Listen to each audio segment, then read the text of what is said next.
Police ठाण्यात अल्पवयीन विद्यार्थ्यांना मारहाण, पालकांची बाल कल्याण समितीकडे धाव, वैद्यकीय तपासणीची मागणी।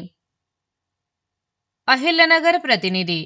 अहिल्यानगर शहरातील भिंगार कॅम्प पोलीस ठाण्यात इयत्ता 10वीतील काही अल्पवयीन विद्यार्थ्यांना अमानुष मारहाण केल्याचा गंभीर आरोप समोर आला आहे।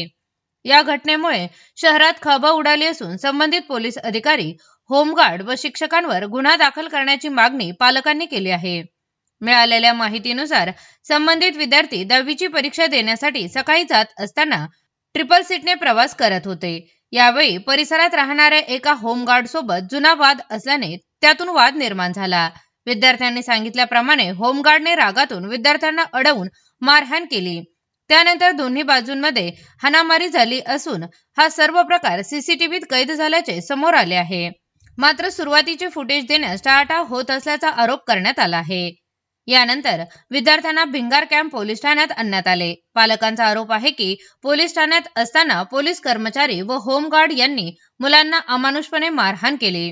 दुपारी सुमारे 2:30 वाजता विद्यार्थ्यांनी पालकांना फोन करून माहिती दिल्यानंतर पालक तत्काळ पोलीस ठाण्यात पोहोचले। मारहाणीमुळे मुलांची प्रकृती बिघडली असून त्यांना हातात पेनही धरता येत नसल्याचा आरोप पालकांनी केला आहे। त्यामुळे वैद्यकीय तपासणीची मागणी करण्यात आली।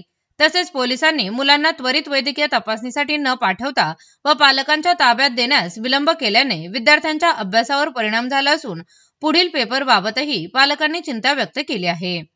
या प्रकरणी अलीम नाझीर शेख, फैज अहमद सैफुल्ला मुकांदार, शेख अमजद कासम आणि इम्रान इमाम खान या पालकांनी संयुक्तपणे बाल कल्याण समितीकडे लेखी तक्रार दाखल केली आहे।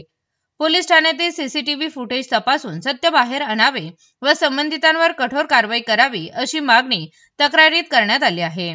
दरम्यान अल्पवयीन विद्यार्थ्यांवर पोलीस ठाण्यात मारहाण झाल्याचा आरोप अत्यंत गंभीर मानला जात असून बाल कल्याण समितीमार्फत या प्रकरणाची सखोल चौकशी केली जाणार असल्याची माहिती समोर येत आहे।